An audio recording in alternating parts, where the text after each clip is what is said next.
As we move to the busy holiday season of 2020 in gaming, things are getting quite interesting. Obviously, right now, all attention is on the arrival of next-generation consoles, which, weirdly enough, here at the end of August or beginning of September, still have no release date or price. Now, of course, there have been tons of supposed leaks indicating that the PlayStation 5 and Xbox Series X could be arriving in early November and being priced at around $500 US. The most recent report coming from gaming outlet VGC, which claimed from sources that the Xbox Series X will launch first, arriving in the first week of November, while the PlayStation 5 is likely set to launch the week of November 13th. Either way, confirmation has to be nearing as we quickly approach the holiday season. In some other news, Warner Bros. Finally revealed some of their upcoming superhero games. Rocksteady's Suicide Squad Kill the Justice League was revealed, and unfortunately not much to take away from the footage besides it feeling similar to Marvel's Avengers. Then there was also Gotham Knights, which had many under the impression that it was a live service game, but it is not, thankfully. It's an experience that can be played offline and is a new franchise not related to Arkham. The Apple versus Epic Games war continues to rage on, with the dispute now being battled in the courts, and Epic's latest marketing stunt is allowing creators to sell #free Fortnite merchandise. As we've been talking about the last week or two, Halo Infinite is reportedly a mess. Delayed to 2021, developer 343 Industries is now bringing in reinforcements with Joseph Staten taking over as campaign lead. Staten was responsible for writing, editing, and directing cutscenes on the first 3 Halo games, and is back in a top leadership role helping with the troubled development of Halo Infinite. Gamescom 2020 also has came and went, in which Games Media showered CD Projekt Red's Cyberpunk 2077 with what feels like all the big awards, but the one game shown off during this event which I found extremely impressive was Ratchet & Clank Rift Apart, a PlayStation 5 game that looks like a true next-generation experience, and it shows off the power of the PS5, which fortunately is arriving in the launch window of the PS5 and will include a 60 frames per second option, which I personally hope that is the standard moving forward with these next-gen consoles. So anyway, those were some of the smaller news stories I just briefly wanted to touch on and mention, but as usual, before we proceed forward, if you go on to enjoy this content and want to show your support for videos like this, please consider hitting that like button, subscribing for more, and turning notifications on so you do not miss out on any new content. Also, if you want to further support content like this, I am on Patreon. Backing the channel also gets you some perks or benefits, like being featured in the credits of this video and all the videos afterwards. As always, links are down the description below. Nonetheless, this last week was pretty huge for Call of Duty, which revealed their newest installment, Black Ops Cold War, which is a direct sequel to Black Ops 1 and features Ronald Reagan in a big role. Immediately, I already knew the dumb takes were on the way because this franchise attracts them every single year. Modern Warfare 2019 had many members of Games Media claiming the game was uncomfortable, with some even believing censorship was the answer. But once I actually played the game, I really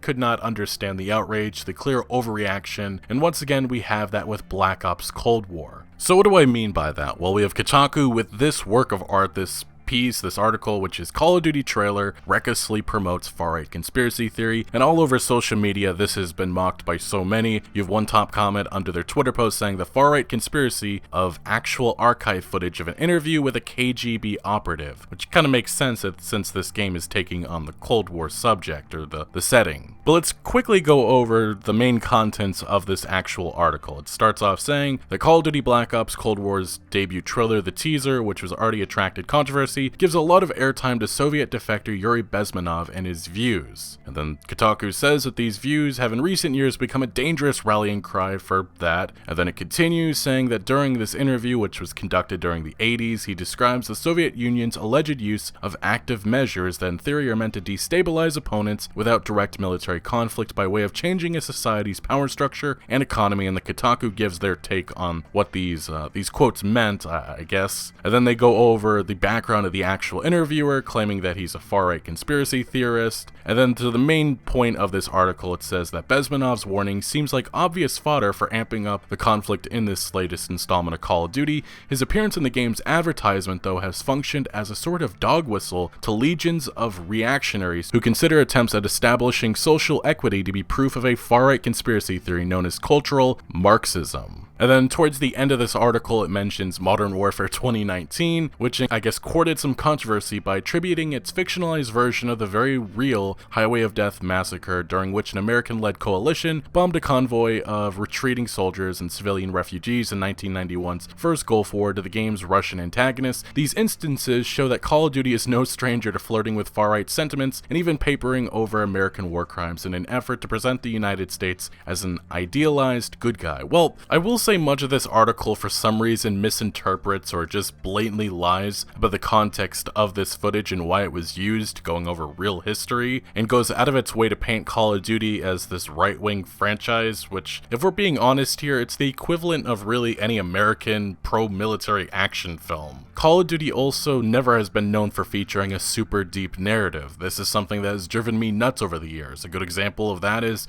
Call of Duty World War II, which I felt could have tackled the World War II setting so much better, and Germany, but it didn't. Now, Black Ops 1 I will say is pretty great for the most part, a personal favorite of mine, but these campaigns are 3 to 4 hours of shooting bad guys, and that's mostly about it. Black Ops Cold War is also taking on misinformation, espionage, and again, this feels like a rush to conclusions of what the main message of this game actually is, or why this footage was even used. This also reminds me of the Far Cry 5 outrage, in which games media expected Ubisoft to take on Trump America, and because it wasn't that, there were countless articles livid about a Far Cry game set in rural America not addressing the politics they wanted to see. Regardless, what this piece has done is stirred up outrage, and I find that not surprising, and maybe that was the ultimate goal of Activision here. But this is actually not the only thing related to Call of Duty Black Ops Cold War which has caused some controversy, because days ago it was revealed that Activision silently removed Tiananmen Square footage from the game's initial teaser trailer. So what happened was that the teaser trailer was banned in China, and Activision very quietly decided to remove the footage from the video and has now replaced the old trailer with the edited version worldwide. Which this should not be surprising. China is one of the biggest markets in the world, and Activision has shown many times over the last couple of years that they will bend the knee to China. And the Chinese government, as most of you know, that they've kept a tight lockdown on information about what happened in the 80s with the protest at Tiananmen Square, but I just find it kind of funny because the tagline for this game is "Know your history or be doomed to repeat it," says Comrade Bobby Kotick. Unless, you know, Big Daddy China doesn't like it, then they just remove it. Which, yeah, that kind of a game about fighting communism while bending the knee to the Communist Party of China. Not a very good look if we're being honest here. But as is with every single Call of Duty game, there is greed, and this is just something commonly associated with anything Activision touches their hands on, but some companies have revealed that they're going to be giving free next-gen console upgrades. I believe Cyberpunk 2077 has been the most public about this, pretty much saying that gamers should never be forced to purchase the same game twice or pay for upgrades. I believe Ubisoft's Assassin's Creed Valhalla has done the same thing, but Activision has gone down the greedy path, making it that the PS5 and Xbox Series X editions of Call of Duty Black Ops Cold War will cost $70. And to explain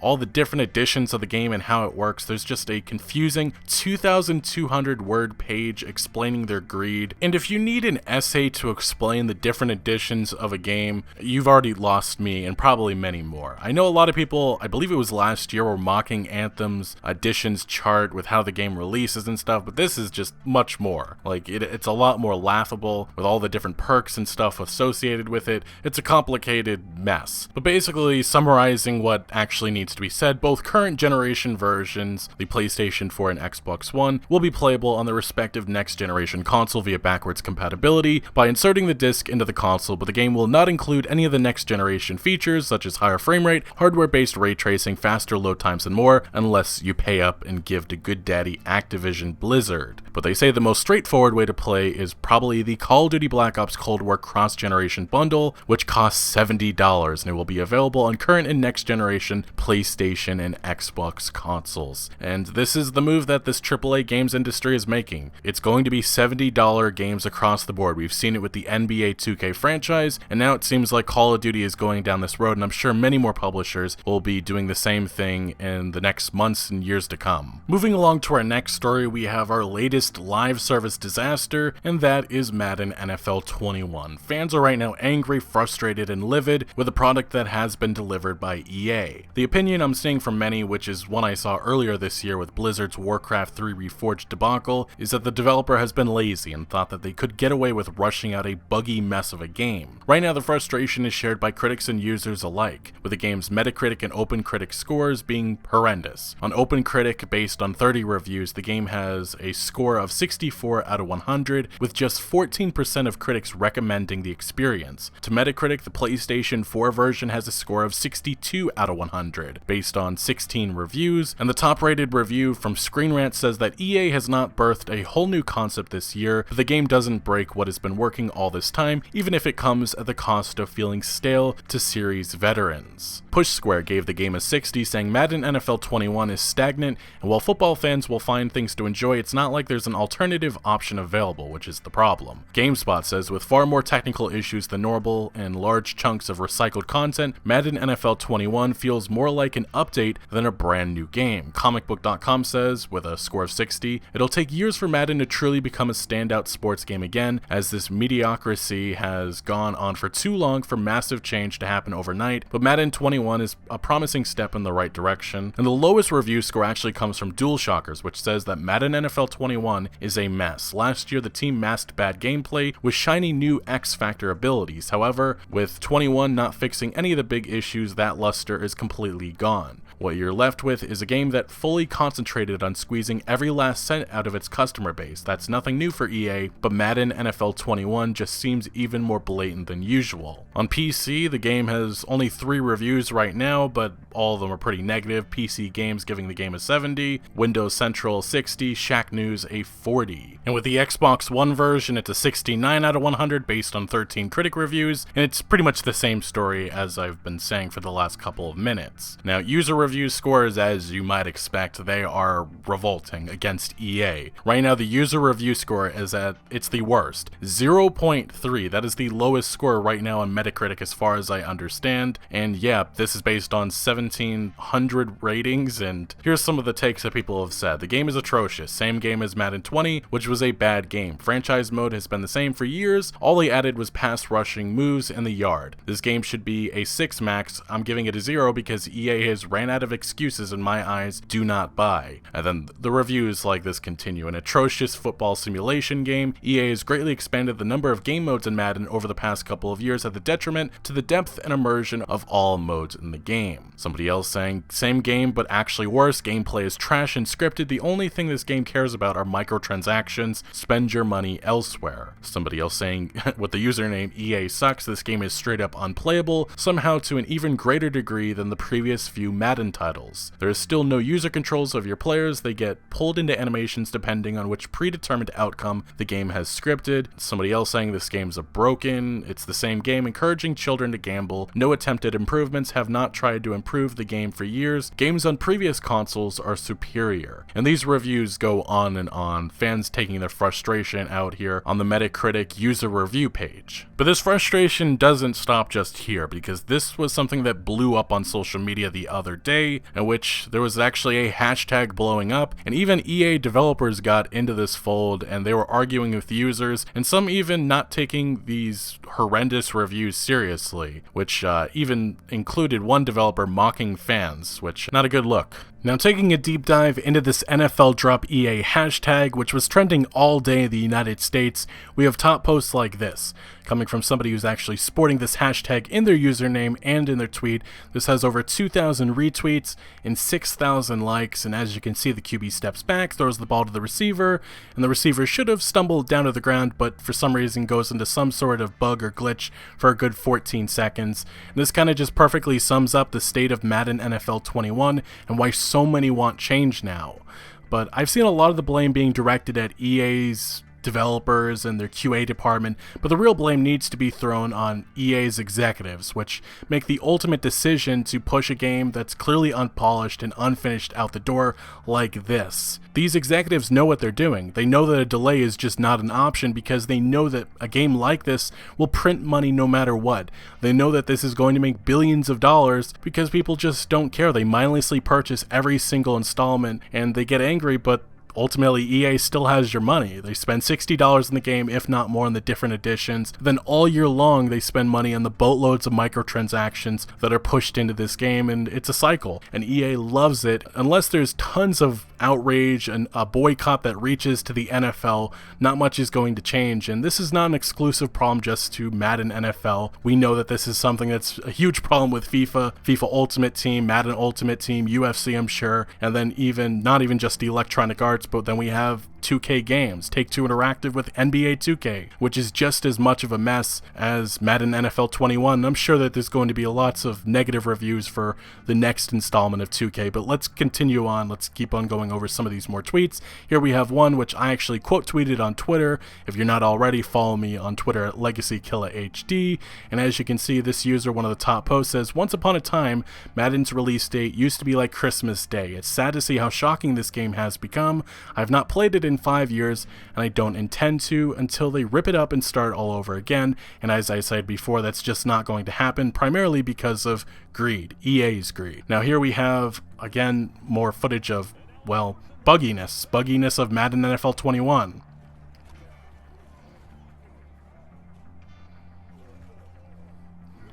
And yeah, as I said before, I know a lot of people are going to throw the blame on the developers, but they do the best that they can in 1 year, and it's not their choice to delay a game, and I'm sure many of them wish they could do that, especially under the circumstances that many of them are facing this year with the current pandemic, but EA's executives just aren't interested in that, and there's a reason why sports games never get delayed. Because, well, the money's, no matter what, always going to come in for a franchise like this. Now here we have, again, another video showing off bugs in the game, another one showing off more bugs, but yeah, I believe there's a football going around on the ground. We have somebody who's upset with the character creation, which has not been upgraded in years. There's actually a post that I found interesting under it, somebody pointing out, these faces go back to at least Madden 15. We're going on 8 years with the same recycled faces, 8 years. This is incredible how they've neglected this. But it took 1 year to add new face customization to the yard. 1 year. Now the thing about recycled content, this is not an exclusive problem to just Madden or FIFA or any sports game. This is something that we've seen in AAA shooters like Call of Duty or Ubisoft's Assassin's Creed. Really any yearly release has tons of recycled content because the only reason or the only way that you're actually going to get the game out every single year is with recycling and reusing content. And it's annoyance of many. I've seen this for years. Call of Duty had a big problem with this for the longest time until they introduced a 3 developer system, which it got a little bit better, but the ultimate truth is if you actually want a product that's unique and exceptional, developers need time, and 1 year is not enough time. Now what I would love to see with Madden or any sports game is just roster or live service updates for maybe 3 to 4 years and then deliver a new installment with different animations, different everything. But you're not going to see that happen because, well, these games print money like there's just no tomorrow. There's a reason why Madden and FIFA are among the top sellers every single year, and it's because people just have become normalized to spending their $60 or more on this game every single year, and EA knows that.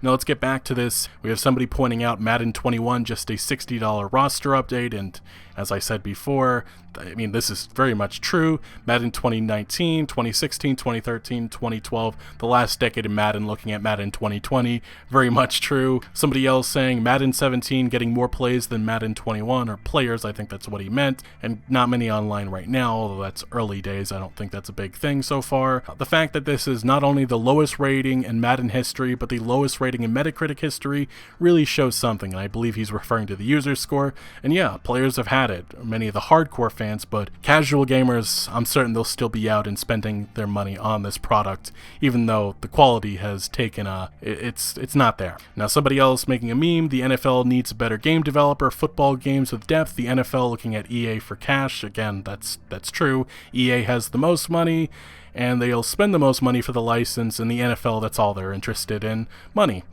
Somebody else pointing out that this is one of the top hashtags in the United States, saying it was number 3. I believe it was at number 2 for a while. It is a tough reality Madden needs to accept, but it's far worse than the reality NFL fans have to accept in that EA gave up on making a simulation football game despite paying $1.6 billion to be the only company allowed to do so. And that $1.6 billion spent, you're not going to get many other companies in this AAA industry to cough up that much cash for an exclusivity license for NFL games. That's really going to be the problem problem that you're going to have with getting other companies, talented companies, behind the NFL license. They just don't have that money to spend. Somebody pointing out Madden NFL 2004, how it was universally acclaimed, versus this latest installment, which is, I mean, it looks pathetic up against it, especially the cover art. Jesus.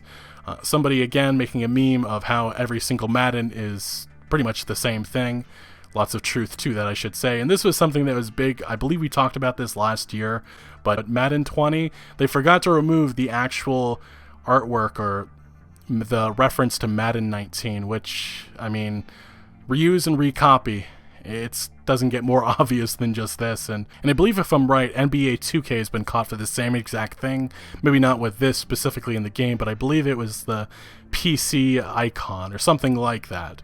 Now, moving along, somebody posting that same meme, somebody destroying their disc for an old Madden game for some reason. Take that, EA, I guess. They already have your money. Here's the face of the franchise mode where a wide receiver died and his ghost still played the whole game. Glitches, lots of glitches. And then somebody saying, end the monopoly with EA. It doesn't matter. Money talks. That's just the truth about this. And here's a few more posts I just wanted to point out. On Monday, we'll be printing all these reviews from Madden 21 direct from the Metacritic and sending them to the NFL headquarters. I want to make sure they see the results of the EA's efforts this year and why it's time for NFL to drop EA. Well, that's being very proactive, I have to say so myself. Somebody else actually put together the last 4 Madden games to show the recopying and reusing. Just take a look at this. I found this absolutely insane because the only thing that's changed with these scenes are the camera angles a little bit, but take a look.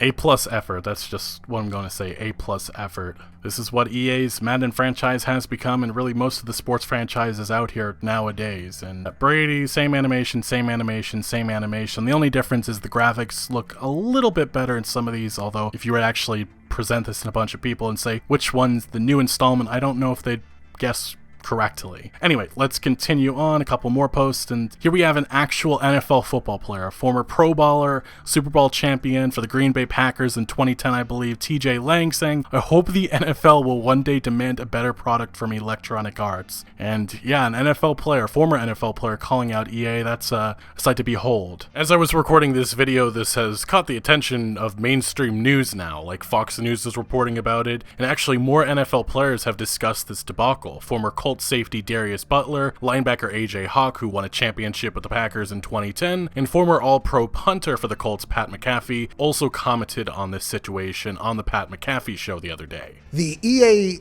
is obviously for EA Sports. It's in the game. They obviously own Madden, but the Madden community on the internet hates the Madden makers of EA. And back in like 2005, and how that game is still better than today's game. People feel like EA has gotten lazy on their part on making a better product because they have exclusive rights to the NFL roster, and so they're saying, that's why you see the hashtag. I think NFL drop EA because the fans want a better product. Man, I can't blame them. It's like anywhere they don't have any competition. Why wouldn't they get lazy? Like it sounds like EA is comfortable. If they have exclusive rights for the rosters and nobody else does.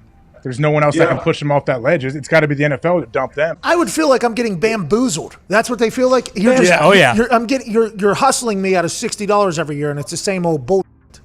Yeah, exactly. Now we have actually, I believe some EA developers actually chimed in, some that actually work on Madden, and somebody pointed out saying that this is one of the worst games that they've ever delivered or ever played, and this developer responds saying, I played a lot of games, and in my opinion, Madden 21 is not one of the worst games ever. I find it very fun. Sorry you are unhappy with it.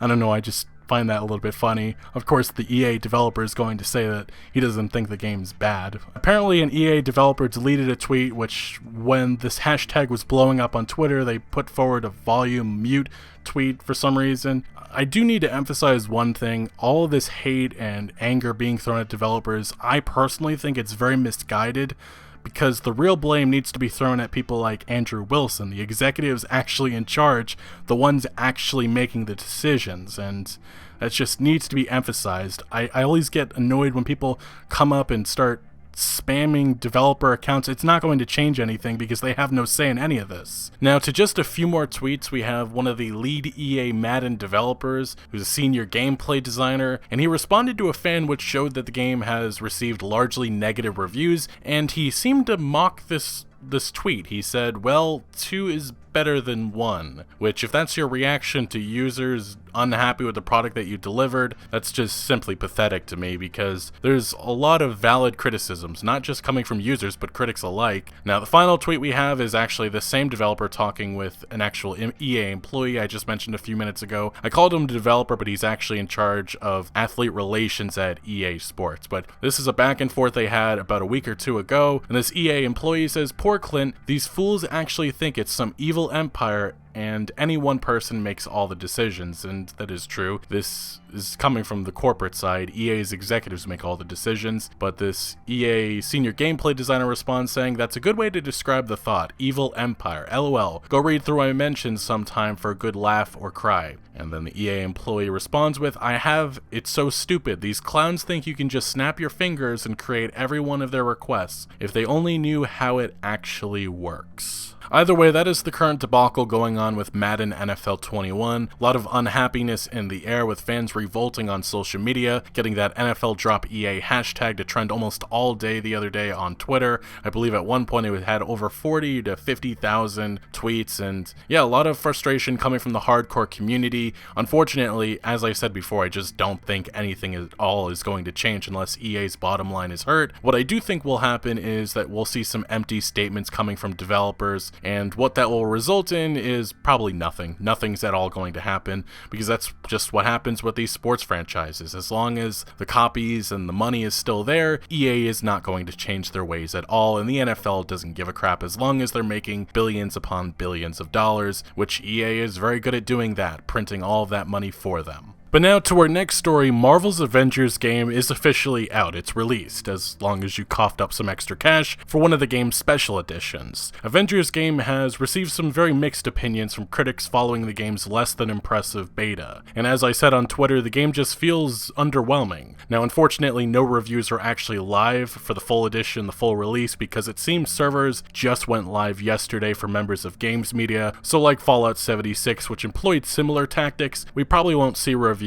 for a couple of days at the very least, which I certainly have to believe this will be financially beneficial to publisher Square Enix, assuming the game plays like it did during the beta, which, as I've said in previous videos, the core problems that I noticed was poor mission or level design, with really boring, uninspired open world sections, much of the side content or side quests being literally copied and pasted. I don't know how many times I entered the same hallway or elevator. Most loot doesn't seem to have an appearance at all, which is kind of a problem for a game that's all about the loot, and combat is hit or miss, with some heroes like Iron Man feeling better than others. Anyway, these opinions aren't exclusive to myself, as much of games media have shared similar concerns in recent weeks, but on top of these gameplay problems, there's also all the shenanigans with monetization and exclusivity that has garnered some outrage. We've talked about all the benefits that PlayStation 4 players will receive, including Spider-Man. If you purchase certain packs of 5-gum, you could get exclusive cosmetic skins, and Verizon or Virgin Mobile customers also got exclusive cosmetics, but the latest announcement to stir up some good old controversy is paid battle passes for every single hero in the game. As revealed on the official website for Avengers game, we've also committed that content purchasable with real money in Marvel's Avengers will be aesthetic-only additions, which will ensure we can keep the game fresh for years to come. The fight against AIM is only just beginning. There is much more story and many more heroes on the horizon. Gotta love live services, but next it declares our in-game economy is built on a player-first approach where you can earn outfits, emotes, nameplates, and amazing gear through play. And the truth is, if this was truly player-first, the cosmetics would be in the actual game day one, and not locked away in some stupid immersion-breaking store or battle pass. It would be like how Ghost of Tsushima handled it recently. What bugs me about this monetization really is timing. This game just released and it's already locked and loaded with all these other monetization opportunities. I remember a time when cosmetics at launch were unacceptable, even in multiplayer titles, but now it's just normalized in full-price games, hiding behind the excuse that it helps fuel further content down the line. Anyway, the actual store or vendors for Avengers looks no different than BioWare's Anthem or Bungie's Destiny. The battle pass for every single hero with a premium path is quite something. Sure, at launch it seems is fine as Square Enix proudly announced that they've activated the Premium Hero Battle Pass rewards for all 6 starting heroes at launch, so you can earn and enjoy all content across the 40 tiers for free. My concern with something like this is long-term normalization of monetization in games like this, and also it's becoming increasingly obvious that publishers are abusing this cosmetic-only excuse. And a game like this, cosmetics are a big part of the experience, which means locking it behind a 40-tier battle pass with the option being pay up or grind is a bit of a problem. AAA publishers love this freemium Fortnite-like model because they're banking on players becoming annoyed with the idea of a long grind for whatever item, so instead they decide to cough up some extra hard-earned cash. That's the goal. I myself, when introduced with situations like this, tend to just not play said game anymore if they're pressuring money out of me. But anyway, Marvel's Avengers is out, and it'll be interesting to see if opinions change for the better or the worse once reviews finally arrive. And personally myself, I am planning to do a review, so look out for that sometime in the future. Now to the final topic, we have Bethesda, which recently gave an update on their upcoming space RPG Starfield. Bethesda VP Pete Hines appeared on Bethesda's German Twitch channel celebrating the online version of Gamescom and said the following. My life would be a lot easier if we were ready to show and talk about what the team is working on.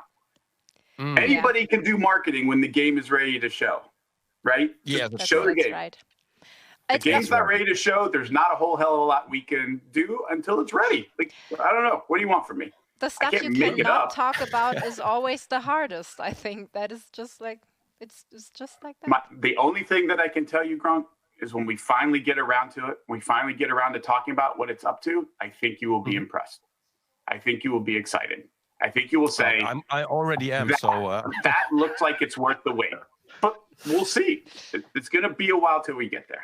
Obviously, much of the attention has been on the final part of that clip in which Hines makes clear that the game is still far away. There's already tons of speculation and rumors with people wondering if there was an internal delay, and others saying that they're still convinced that this launches holiday 2021. Regardless, this is a much more polite answer than the one that Hines gave earlier this year, in which he created some frustration in the Bethesda community by giving a response to a fan on when the other more highly anticipated game, The Elder Scrolls 6, would be arriving. In May 2020, Hines saying it's after Starfield, which you pretty much know nothing about, so if you're coming at me for details now and not years from now, I'm failing to properly manage your expectations. And he would follow up in a later response to someone who made a joke, Jesus effing Christ, you guys are impossible, enjoy your disappointment. That final statement, a tagline that might just stick for Bethesda, enjoy your disappointment. But without a doubt, The Elder Scrolls 6 is indeed years away, probably not coming until at the earliest 2025, assuming Starfield releases next year. But seriously, the pressure is on Bethesda Game Studios and even BioWare, the once mighty RPG developers of this AAA games industry. Other developers have emerged in recent years pushing the expectations forward. One example would be CD Projekt Red with their Witcher franchise, and even Obsidian Entertainment is preparing their very own big fantasy RPG Avowed, which will likely be big competition or feature many comparisons to whatever The Elder Scrolls 6 looks like. Avowed has had one significant leak coming from a supposed vetted Reset-era user who claimed earlier in the year that Obsidian's Avowed would feature a fully open world much more larger than Skyrim, very differently larger, more proper word would be denser and more contrasted at the same time. There's going to be a big focus on world reactivity, lighting, and next-gen artificial intelligence systems and physics. A special focus on physics with magic systems, have no clue what that means. Very large number of factions, but very different approach than with Skyrim, a dynamic presentation of dialogue, 2 large cities planned with many smaller ones with stronger focus on contrasting wild areas, rivers, mountains, and desolated areas. Yes, you will be able to swim. It's said to be that there are around 100 people on the project so far for 2 years, a smaller number for 7 months of pre-production. In total, the game has been in development for apparently 2 years and 7 months. Full production is now already a thing.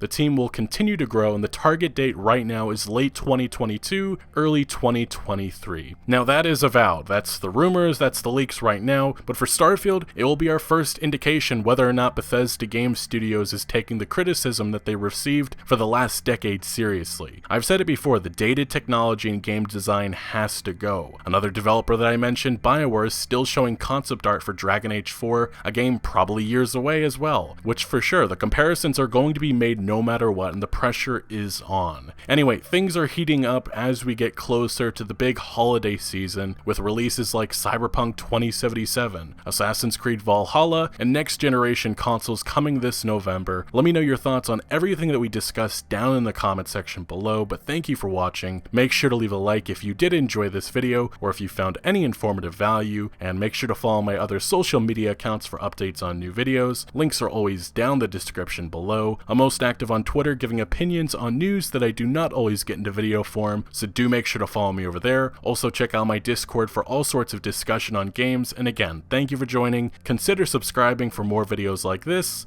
and I'll see you later.